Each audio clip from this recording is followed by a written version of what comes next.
Sa ngalan ng Ama at ng Anak at ng Espiritu Santo. Amen. Ang pagpapala ng ating Panginoong Hesukristo, ang pag-ibig ng Diyos Ama, at ang pakikipagkaisa ng Espiritu Santo naway sumainyong lahat. At sumaiyo rin. Tayo po ngayon ay nasa ika-4 na linggo ng panahon ng pagdating ng Panginoon. Ang magsisindi ng kandila ng Adbyento ay ang mag-anak ni na Raymark and Nazarene Matro mula sa Pook Silangan, Barangay 164.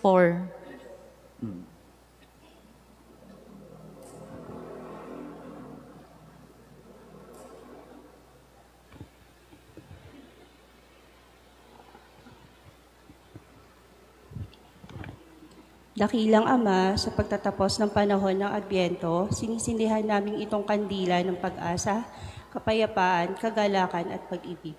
Pagkalooban mo kami ng lakas na maibahagi ang iyong pagmamahal. Pagmamahal sa buhay at sa nilikha. Pagmamahal sa makasalan at mga banal at pagmamahal sa mahihirap at mga inaapi. Lubos kami nagpapasalamat sa lahat ng pagpapalang tinatanggap namin sa pamamagitan ni Kristong aming Panginoon. Amen. Mga kapatid, aminin natin ang ating mga kasalanan upang tayo'y maging marapat gumanap sa banal na pagdiriwang. Inaamin ko sa makapangyarihang Diyos at sa inyo mga kapatid, na lubha akong nagkasala sa isip, sa salita at sa gawa, at sa aking pagkukulang. Kaya isinasamo ko sa mahal na Birheng Maria, sa lahat ng mga anghel at mga banal, at sa inyo mga kapatid, na ako'y panalangin sa Panginoong ating Diyos. Kawaan tayo ng makapangyarihang Diyos, patawarin tayo sa ating mga kasalanan, at patnubayan tayo sa buhay na walang hanggan. Amen. Panginoon, kaawaan mo kami. Panginoon, kaawaan mo kami. Kristo, kaawaan mo kami. Kristo, kaawaan mo kami. Panginoon, kaawaan mo kami. Panginoon, kaawaan mo kami. Manalangin tayo. Ama naming makapangyarihan, kasihan mo kami ng iyong pagmamahal upang kaming nakabatid sa pagbabalita ng anghel tungkol sa pagkakatawang tao ng anak mo ay makapakinabang sa kanyang pagpapakasakit at pagkamatay sa krus, sa pagsapit namin sa pagkabuhay niya sa langit, sa pamamagitan niya, kasama ng Espiritu Santo, magpasawalang hanggan. Amen. Ipinahahayag ni Propeta Mikas na isisilang ang pastol hari sa Bethlehem, ang lupang sinilangan ni Haring David. Pagbasa mula sa aklat ni Propeta Mikas.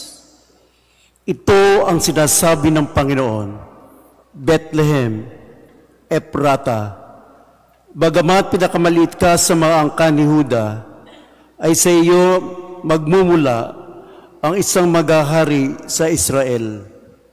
Ang pinagmulay buhat pa ng una, mula pa noong unang panahon. Kaya nga, ang bayan ng Panginoon ay ibibigay niya sa kamay ng mga kaaway hanggang sa isilang ng babae ang sanggol na maghahari. Pagkatapos, babalik sa Israel ang nalabi sa bansang ito. Pagdating ng haring yaon, pamamahalaan niya ang Israel sa pamamagitan ng kapangyarihan ng Panginoon.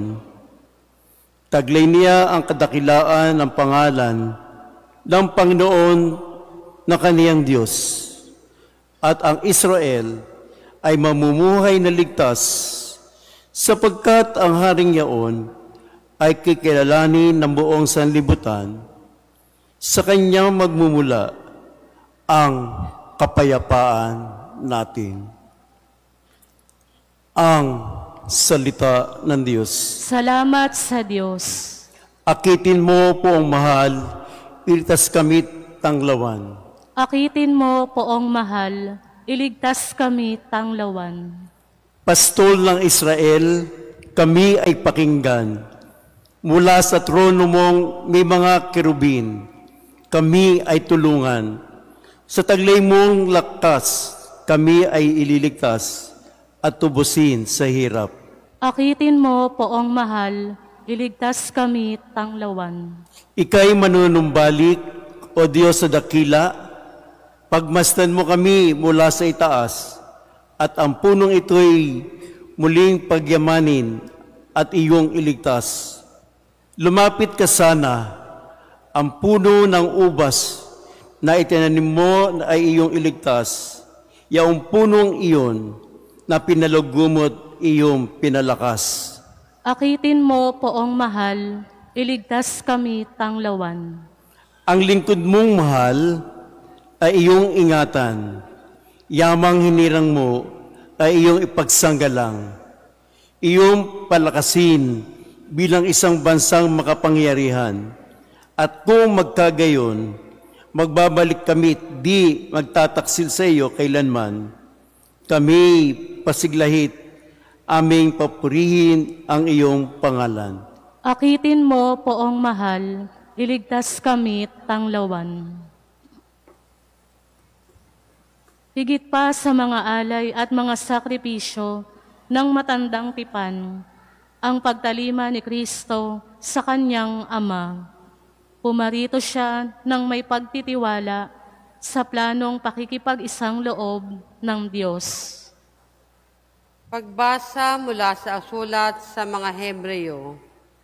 Noong si Kristo'y manaog sa sanlibutan, sinabi niya sa Diyos, ang mga hain at handog ng mga hayop ay hindi mo ibig, kaya't inihanda mo ang aking katawan upang maging hain.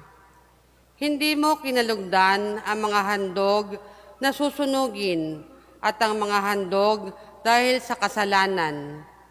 Kaya't aking sinabi, narito ako, o Panginoon, upang tupdin ang iyong kalooban, ayon sa nasusulat sa kasulatan tungkol sa akin.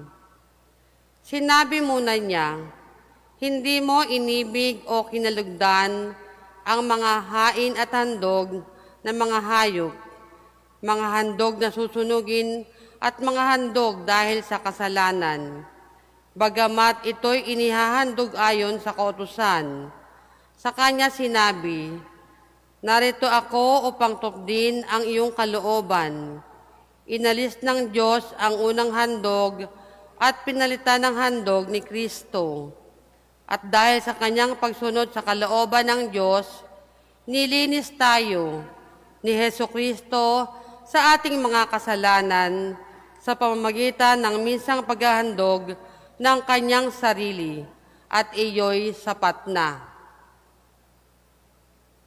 Ang salita ng Diyos. Salamat sa Diyos.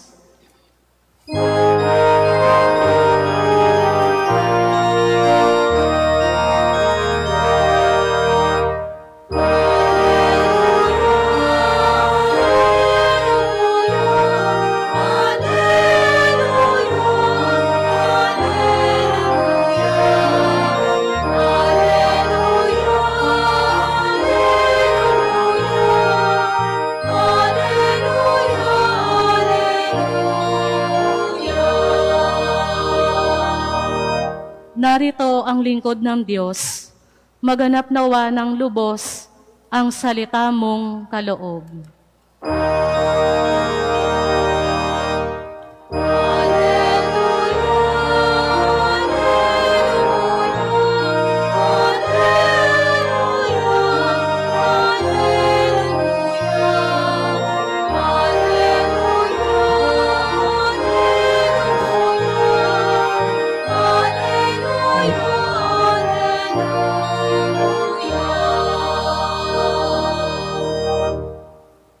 Sumainyo ang Panginoon. At sumaiyo rin. Ang mabuting balita ng Panginoon ayon kay San Lucas. Papuri sa iyo, Panginoon. Hindi nagtagal at si Maria'y nagmamadaling pumunta sa isang bayan sa kaburulan ng Huda.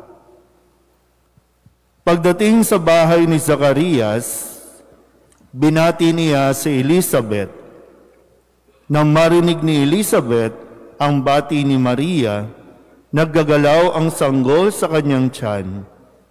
Napuspos ng Espiritu Santo si Elizabeth at buong galak na sinabi, "Pinagpala ka sa mga babae at pinagpala rin ang dinadala mo sa iyong sinapupunan. Sino ako upang dalawin ng ina ng aking Panginoon? Sapagkat pagkarinig ko ng iyong bati, ay naggagalaw sa tuwa ang sanggol sa aking tiyan. Mapalad ka sapagkat nanalig kang matutupad ang ipinasabi sa iyo ng Panginoon." Ang mabuting balita ng Panginoon. Pinupuri ka namin, Panginoong Hesukristo. Isang magandang umaga po sa inyong lahat. Tayo po ngayon ay nasa ika-4 na linggo ng Adbyento at atin na pong nasindihan ang huling kandila, ang pang-4 na kandila sa korona ng Adbyento. Balikan lang po muna natin ang ilan sa mga paalala sa atin bilang bahagi ng ating paghahanda sa pagdiriwang natin ng kanyang unang pagdating, ang Pasko ng Pagsilang. Noong unang linggo, ang paalala sa atin, tiyakin natin na huwag magumon ang ating mga isipan sa mga alalahanin sa mundong ito at huwag magumon sa kalasingan at sa katakawan. Yan yung pinapaalala sa atin dahil baka nauubos na yung ating oras sa lahat ng mga paghahanda, external na paghahanda. Ngayon, siguro naman ay okay na tayo, nakahanda na rin kayo, ready na kayo sa mga lulutuin, sa mga ihahanda, sa mga pag-aayos ng bahay. Noong ikalawang linggo naman, ang paalala naman sa atin ay tiyakin din natin na yung pinakamahalagang paghahanda, yung pangloob na kalooban natin. Kaya nga ang sabi, noong ikalawang linggo, pagsisihan ninyo at talikdan ang inyong mga kasalanan. Humingi ng tawad, magpatawad. Kung gusto natin na mas maging matiwasay ang ating pong pagdiriwang ng Pasko, hindi maaaring meron tayong mga kagalit o away-away.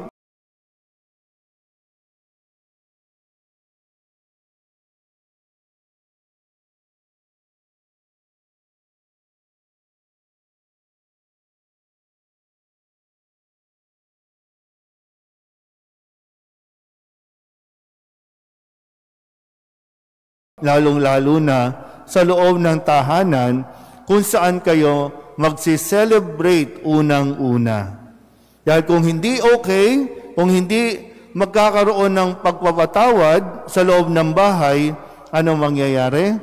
Lalabas kayo ng bahay, hahanap kayo ng ibang mapupuntahan, hahanap kayo ng ibang lugar kung saan ninyo mararanasan yung saya sa araw ng Kapaskuhan kahit sandaling oras lang. Naintindihan po ba? Kaya, mababaliwala yung mga external preparations, yung mga bagong damit, bagong laruan, masasarap na pagkain, kung hindi naman kayo natutong magpatawad o humingi ng tawad. At noong isang linggo, ang paalala din sa atin, ng mga sinasabi nga, lumalapit kay Juan Bautista, nagpapapayo, ano po ang dapat naming gawin? Siguro naman, at this point, kung tutusin po, alam naman natin kung ano ang dapat gawin. Kulang lang tayo ng lakas ng loob. Kulang lang tayo ng kumbaga, initiative natin. Kasi alam na natin eh. Kaya nga lumapit, ano po ang dapat namin gawin? Ang sabi sa mga kawal, huwag kayong sumingil ng higit sa dapat singilin. Sa mga guro, ang sabi doon ay, huwag manghingi kanino man sa pamamagitan ng pamimilit o pagpaparatang ng di totoo. At gayon, yung halimbawa na ibinibigay sa atin ni Maria sa ika-4 na linggong ito. Yung tayo po ay matutong maglingkod. Marami tayong grasya, marami tayong biyaya na natanggap sa Diyos. Pero kung magpo-focus ka doon sa mga wala sa iyo, tsak, mauuwi tayo sa pagrereklamo. At ang pagrereklamong ito ang magdadala sa atin sa paglayo sa ating kapwa. Kasi si Maria, matapos natanggapin ni Maria ang mensahe ng Diyos na siya ay naging kalugod-lugod sa Diyos, kung kaya't siya ang piniling maging ina ng anak ng Diyos. At anong ginawa ni Maria nang tanggapin niya ito? Pumunta kay Elizabeth at binaglingkuran si Elizabeth. Pero yung tao na nakatanggap ng pinakamataas na pagkilala, pagtingin mula sa Diyos, siya pa itong naglingkod sa nangangailangan ng tulong. Minsan na nga ba talaga tayo nagre-react o nagre-respond sa mga biyaya na binibigay sa atin ng Diyos? Kaya ba talaga natin yung hinihingi natin at dinadasal natin, lalong-lalo na pagdating sa estado ng buhay? Gusto mong yumaman, gusto nating mas umangat pa sa buhay, pero ang pag-angat ba natin, kaya ba natin talaga itong panghawakan? Ibig sabihin, di ba, marami sa atin, konting angat lang, lumalaki agad ang ulo. Yung mayabang. Kaya, kapag nakagraduate, kapag nakapasa na sa board, ba't ko gagawin niyang maglinis? Ba't ko mahahawakan niyang map? Graduate ako. Di ba may ganun tayo mga pag-uugali?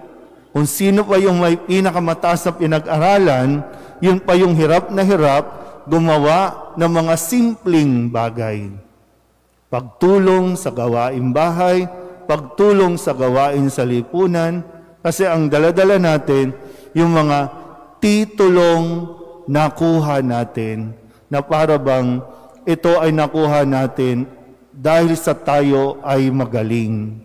At nakakalimutan natin na ito ay dahil sa pag-ibig sa iyo ng Diyos. Ibinibigay ito hindi para sa iyo lang, kundi upang ikaw ay maging pagpapala din sa iba.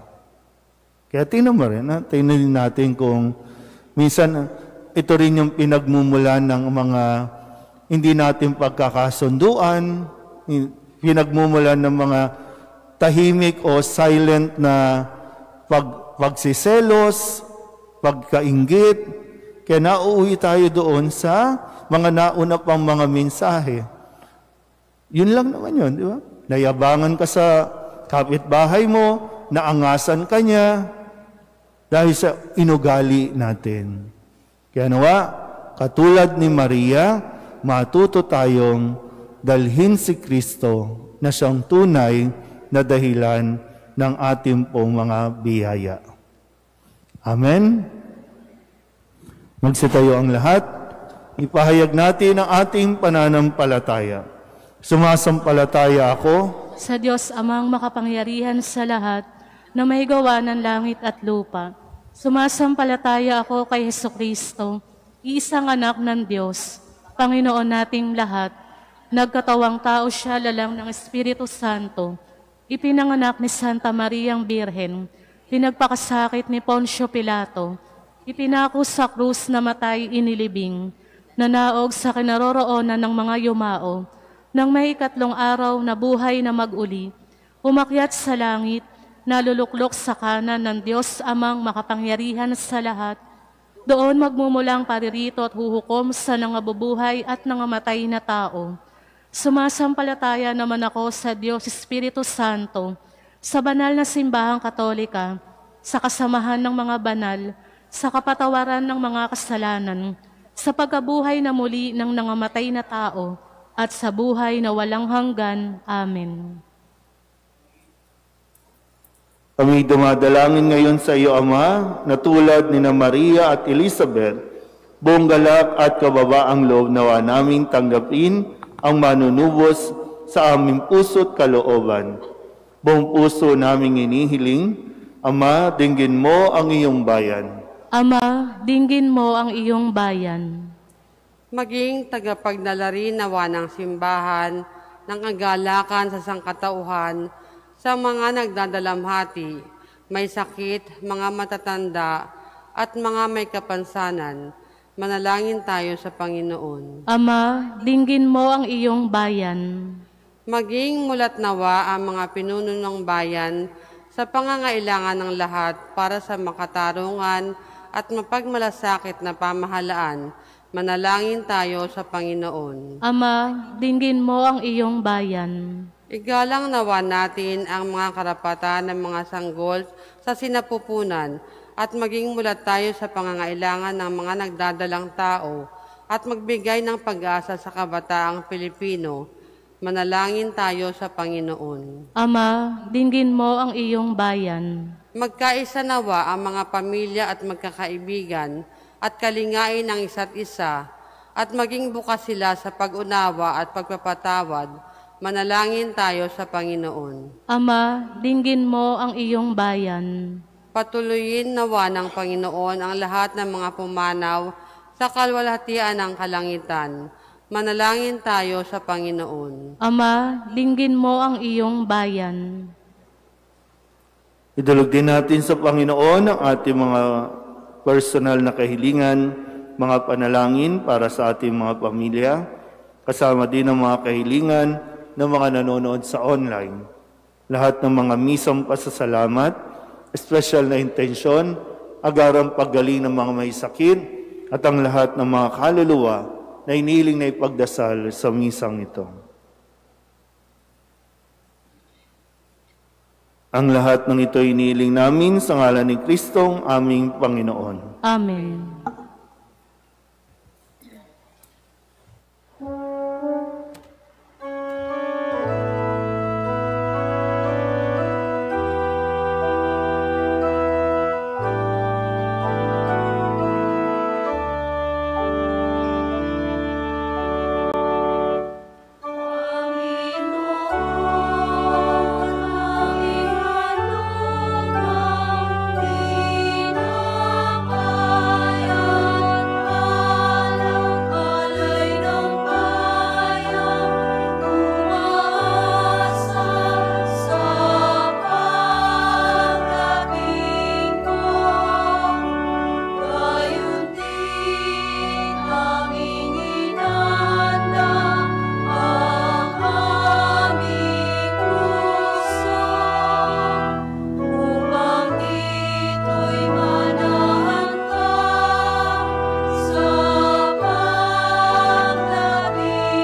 Manalangin kayo mga kapatid upang paghahain natin ang kalugdan ng Diyos Amang makapangyarihan.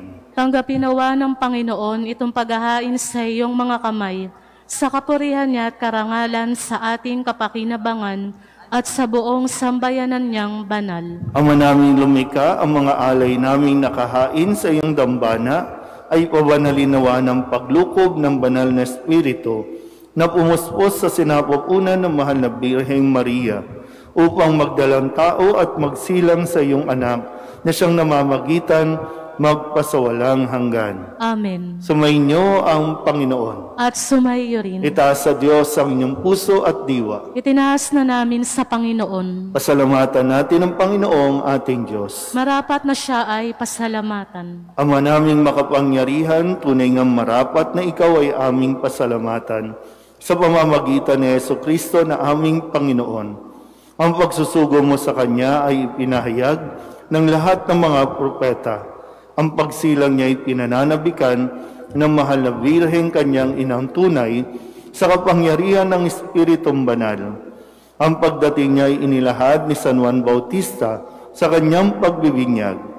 Ngayong pinaghahandaan namin ang maligayang araw ng kanyang pagsilang, kami nananabik at nananalangin lubos sa makaharap sa kanyang kadakilaan. Kaya kaisa ng mga anghel na nagsisiawit ng papuri sa iyo, nang walang humpay sa kalangitan, kami nagbubunyi sa iyong kadakilaan.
Ama naming banal, ikaw ang bukal ng tanang kabanalan. Kaya't sa pamamagitan ng iyong Espiritu, gawin mong banal ang kaloob na ito upang para sa aming maging katawan at dugo ng aming Panginoong Heso Kristo. Bago niya pinagtiis ang kusang loob na maging handog, inawakan niya ang tinapay, pinasalamatan kaniya, inaghati-hati niya iyon, iniabot sa kanyang mga alagad at sinabi, "Tanggapin ninyong lahat ito at kanin, ito ang aking katawan na ihahandog para sa inyo."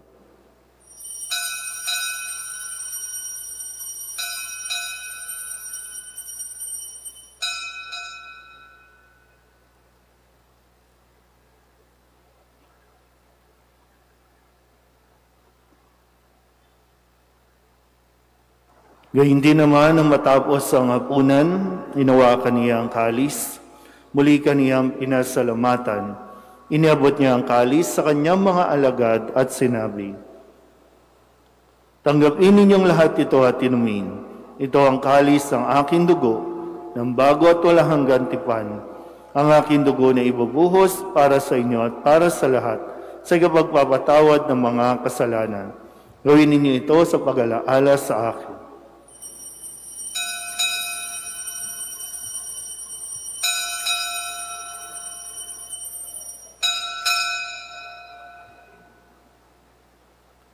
Ipagbunyi natin ang misteryo ng pananampalataya.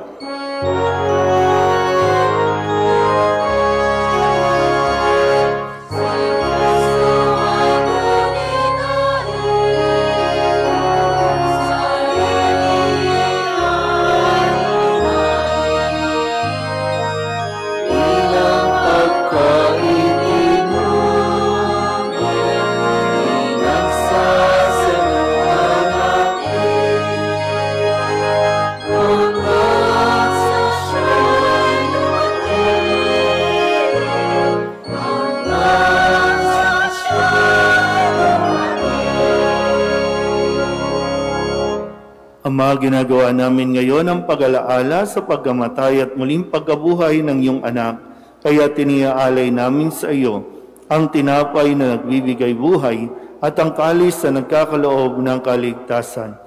Kami nagpapasalamat dahil kami iyong minarapat na tumayo sa harap mo para maglingkod sa iyo. At sinasamo namin kami magsasalo-salo sa katawan at tugo ni Kristo ay mabuklod sa pagkakaisa sa pamamagitan ng Espiritu Santo. Ama, lingapin mo ang iyong simbahang laganap sa buong daigdig. Puspusin mo kami sa pag-ibig kay San Francisco na aming Papa at ni Jose na aming Obispo at ng Tanang Kaparian. Alalahanin mo si Alejandro na tinawag mo mula sa daigdig na ito. Nung siya'y binyagan, siya'y nakaisa ni Kristo sa pagkamatay. Ngayong siya'y pumanaw, naway makaisa siya ni Kristo sa pagkabuhay. Alalahanin mo rin ang mga kapatid naming nahimlay na may pag-asang sila'y muling mabubuhay, gayon din ang lahat ng mga pumanaw. Kawaan mo sila at patuloyin sa iyong kaliwanagan. Kawaan mo at pagintapating kaming lahat na makasalo sa iyong buhay na walang wakas. Kaysa ng mahal na Birhen Maria na ina ng Diyos, ng kabiyak ng puso niyang si San Jose, kaysa ng mga apostol at ng lahat ng mga banal na namuhay dito sa daigdig ng kalugod-lugod sa iyo, may pagdiwang nawa namin ang pagpupuri sa ikararangal mo sa pamamagitan ng iyong anak na aming Panginoong Heso Kristo. Sa pamamagitan ni Kristo, kasama niya sa Kanya, ang lahat ng parangal at papuri ay sa iyo, Diyos Amang makapangyarihan, kasama ng Espiritu Santo, magpasawalang hanggan.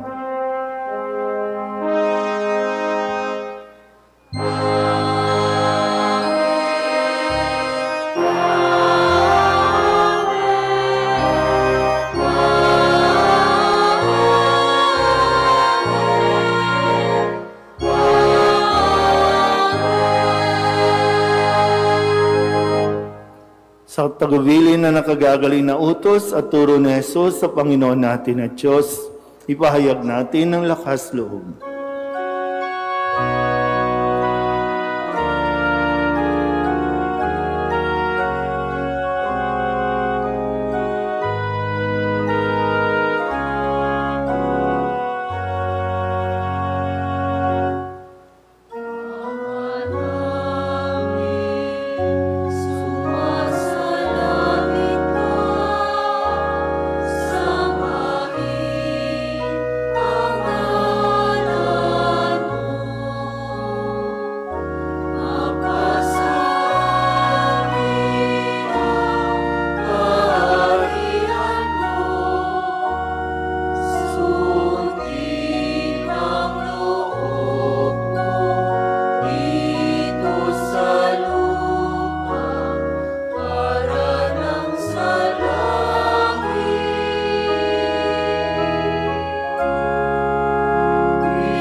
Hinihiling namin kami iadya sa lahat ng masama, pagkalooban ng kapayapaan araw-araw, iligtas sa kasalanan, at ilayo sa lahat ng kapahamakan, samantalang aming pinananabikan ang dakilang araw ng pagpapahayag ng tagapagligtas naming si Jesucristo. Sapagkat iyo ang kaharian at ang kapangyarihan at ang kapurihan, magpakailanman. Amen. Panginoong Jesucristo, sinabi mo sa iyong mga apostol, kapayapaan ang iniiwan ko sa inyo, ang aking kapayapaan ang binibigay ko sa inyo. Tunghayan mo ang aming pananampalataya at huwag ang aming mga pagkakasala. Pagkalooban mo kami ng kapayapaan at pagkakaisa ayon sa iyong kalooban, kasama ng Espiritu Santo, magpasawalang hanggan. Amen. Ang kapayapaan ng Panginoon ay laging sumainyo. At sumaiyo rin. Magbigayan po tayo ng kapayapaan sa isa't isa.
Ito ang kordero ng Diyos.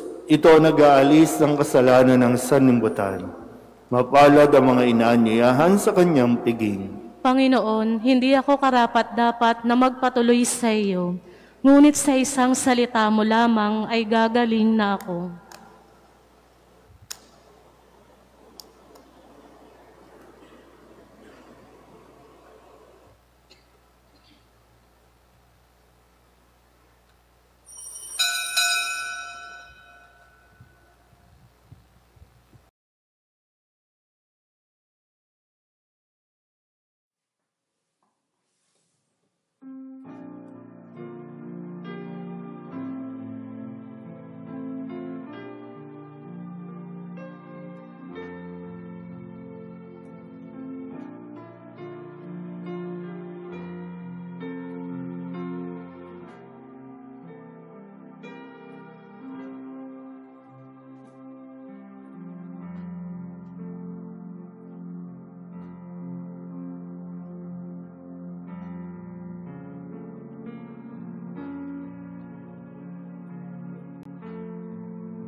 Manalangin tayo.